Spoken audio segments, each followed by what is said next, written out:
We're in a very fortunate space. We've got great seasons, cattle prices are amazing, beef prices are really good. So who wouldn't want to be in the cattle and beef industry right now? When Blair and Josie Angus announced they were building a $30 million abattoir on one of their central Queensland cattle properties, critics predicted failure.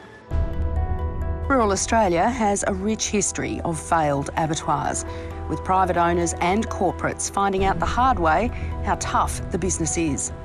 The couple weren't bothered by the bleak assessments. At the start, a lot of people said to me, oh, you're very brave, and I wasn't quite sure how to take it. Do they think I'm really stupid, or but I think now what we've seen so much is just people who just want to get behind it. So obviously it is something that is perceived to be potentially risky, but in our mind, it was actually to shore up our business. It wasn't about anything else. It was to make sure that we always had access to processing.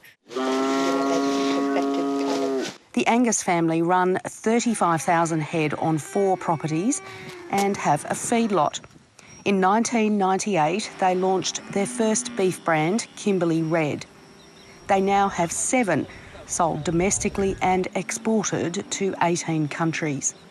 Their export cattle are still trucked 1,200 kilometres south for processing. But if export accreditation is approved for their 10-month-old abattoir, their cattle will be walked 500 metres from the feedlot. You can fit 3 times the cattle on a truck to actually travel to Brisbane when they're in boxes, and that's the saving, really. The Anguses buy in cattle and slaughter just 1 day a week. But the plan is to process 200 a day, mostly their own, as well as custom kills for other producers. We've got a lot of interest from producers that are doing branded product now that want to come and do it here, and they're in this shire as well. So they're sending it a long way away to get it done, so I think it'll be a good thing.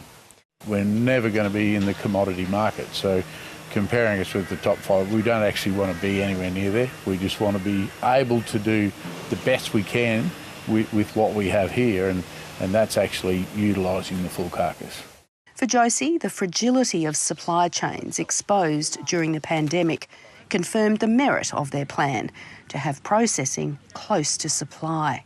We're here in the second largest beef shire in Queensland, the largest beef state, without an existing facility. So in the shire. So bringing it back to local, smaller supply chains with, with I guess an increased levels of security. The couple borrowed $24 million from the federally funded Northern Australia Infrastructure Fund. That $24 million, does it keep you awake at night, Blair? Or Nothing keeps me awake at night, Pip. We've paid some of that back already. It's a 10-year loan, but it is an enticement. They very much entice you to get out the door.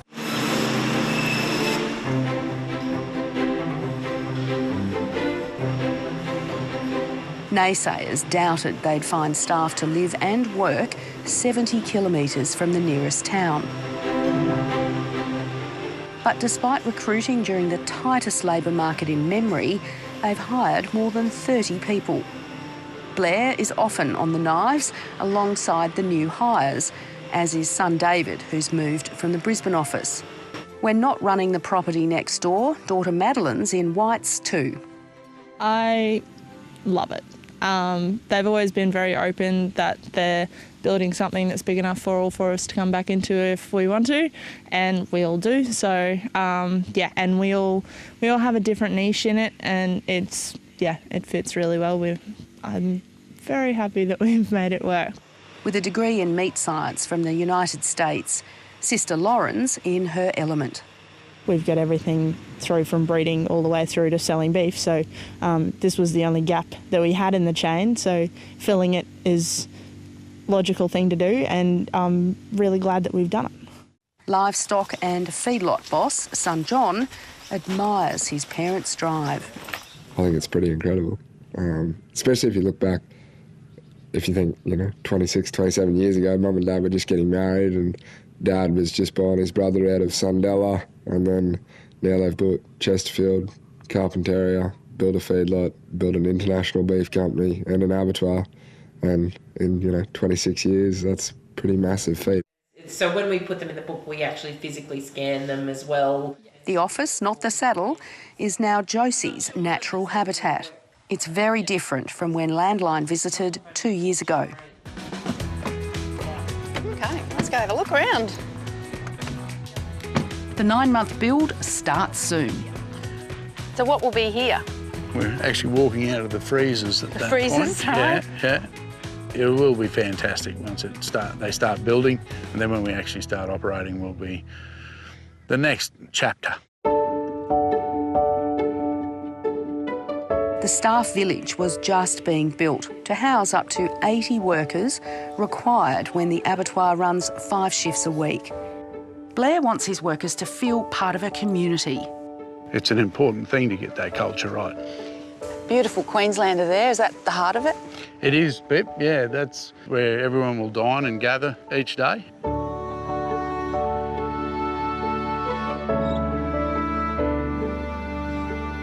Now the village is home to nearly 40 people. It boasts a chef, and it's no surprise beef's rarely off the menu. The village is awesome. To be around people that are from all different communities, walks of life, from overseas, from next door. It's pretty special to be able to integrate with them at work and then have dinner with them at night. The Angus's found the workers they needed mostly through social media. They've happily hired people with no experience. And we're young people as well, that are running it, so we love to get involved with these young people that have never seen the industry and take them through it and teach it. And we actually encourage people that don't have any experience at all. Sometimes they're the ones that we want the most. There have been some real finds, like 17-year-old Jaden Lake. It's good to come here because you gain experience in the workforce and you learn how to work good and work hard, good work ethic. I think the fact that we've been able to take on a young person with no experience and put them in that position, it's amazing to see them and their confidence and them grow. He's doing a certificate in meat processing with us through a training company. He's actually bringing more of his mates on board as well, and they're good kids to have around. You seem quite fatherly about all of them. They're not just staff to you, are they, Blair?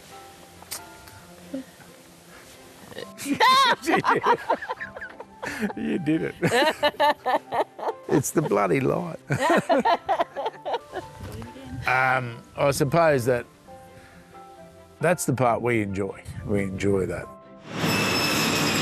Another find, Brodie Sanderson, a former sandblaster from southern Queensland.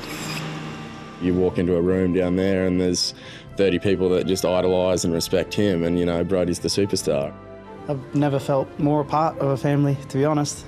That's why I love it here. I mean, I think I'd be happy to stay here for quite a while. I love my job. Blair's determined to keep Claire right. Claire she's a leader of people, and she's only just turned 19. She's doing a gap year and she's going on to uni, and we're hoping we can keep her involved in our business as well. So I think that's pretty awesome, and the opportunities are endless. So yeah, I'm not sure exactly what I want to do, but I think it's a good opportunity. It'd be silly if I turned it down. The Angus's graduate program attracted agribusiness grad Arthur Murray. I came here to experience a company that could offer me sort of all the aspects in the beef industry in one place. It's very rare to find a company and on one property that can do that.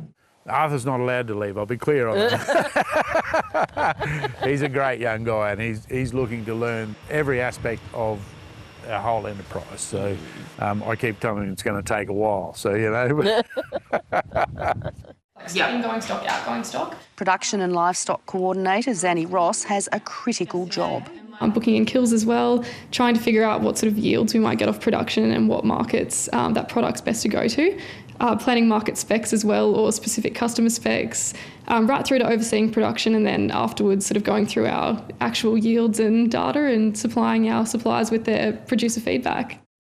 Qualified butcher Tanisha George moved from Emerald and is aiming to work in the VA or value-added room to repurpose less popular cuts. We can introduce that to new businesses and clients and stuff like that. And, well, you know how crazy Australians are with the offal. And before I come out here with Blair, he introduced me to so many different offals and tried so many. And I never used to like them, and now they're just amazing. Keeping staff is as challenging as finding them. So there's a focus on having fun. 15 more workers will arrive from Fiji before Christmas, which means pressure is on to finish the rugby oval. We want to start our own rugby team here next year and, you know, make this basically Sundella a bit of a central hub for our wider community as well. And yeah, we've certainly tried to do that throughout the year, is get these people connected with our community.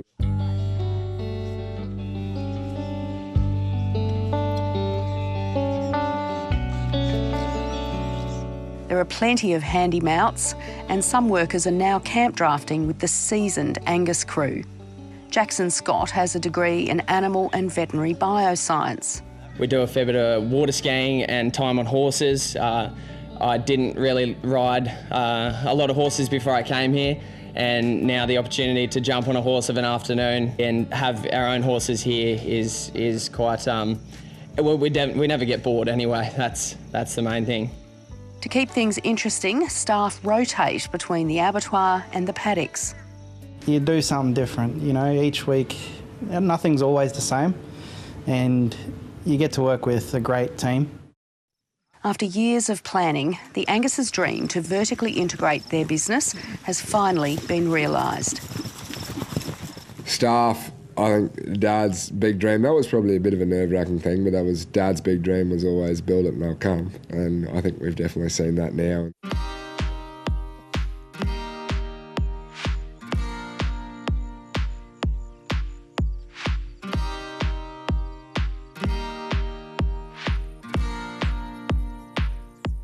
I do want to see manufacturing increasingly come back to the regions and the bush, and I hope that in some ways that we've shown that just with a few excess grey hairs that you can actually achieve it, and you know, it brings communities back, and I think that's really important. Now the pressure's on for the next generation to make it work. It's definitely a lot of pressure, but I think we'll handle it, and I'm excited to see where we go. Dad's getting into a position now too where he can let us run a bit more, and I love that, and I just hope we can do him proud, really.